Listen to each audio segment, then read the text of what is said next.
విషయం ఏంటంటే మేమెంతో తెలంగాణ గడ్డరా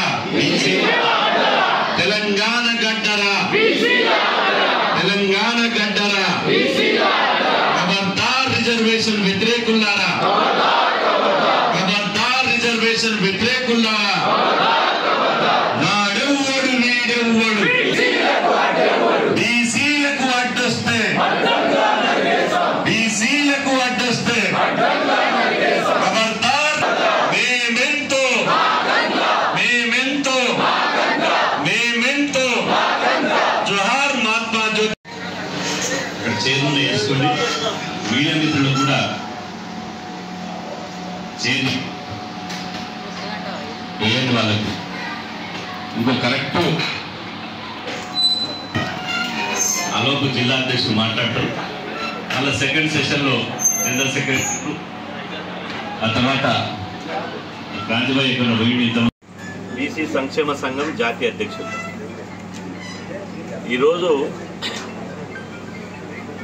బీసీ సంక్షేమ సంఘం తెలంగాణ రాష్ట్ర కమిటీ ఆధ్వర్యంలో ఈరోజు హన్మకొండలో ఈ వైష్ణవి గ్రాండ్ హోటల్లో రాష్ట్ర అధ్యక్షుడు బైరి రవికృష్ణ గారి ఆధ్వర్యంలో బీసీల రాజకీయ మేధోమదన సమావేశం జరుగుతుంది.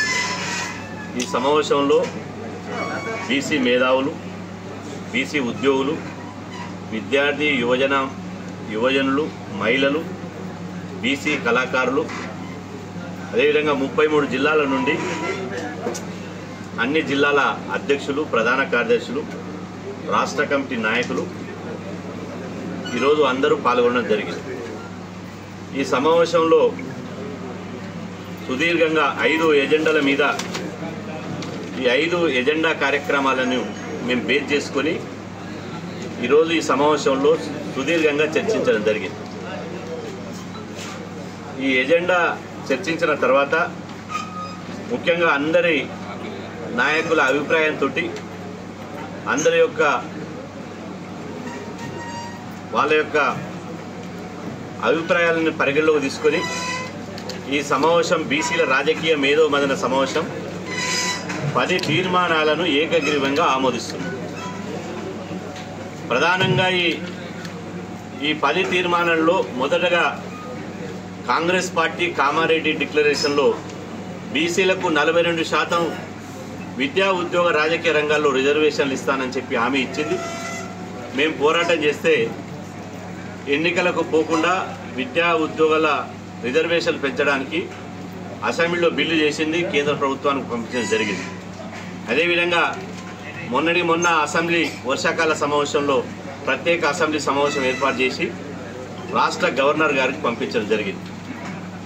అయినప్పటికీ కూడా మాకెక్కడో ఒక అనుమానం ఉంది. రాష్ట్ర ప్రభుత్వం 42% రిజర్వేషన్లు అమలు చేయకుండానే ఎన్నికలకు పోతుందనే ఒక అనుమానం ఉంది. కాబట్టి రాష్ట్ర ప్రభుత్వాన్ని ఫెయిర్ మీడియాకు స్వాగతం. మా ఛానల్ను సబ్స్క్రైబ్ చేసుకోండి మరియు మా వీడియోలను చూడండి. ప్రతి అప్డేట్ల కోసం బెల్ ఐకాన్ను ఆన్ చేయండి. మేము నిజమైన మరియు ఫెయిర్ వార్తలు మరియు రాజకీయ అప్డేట్లను అందిస్తాము.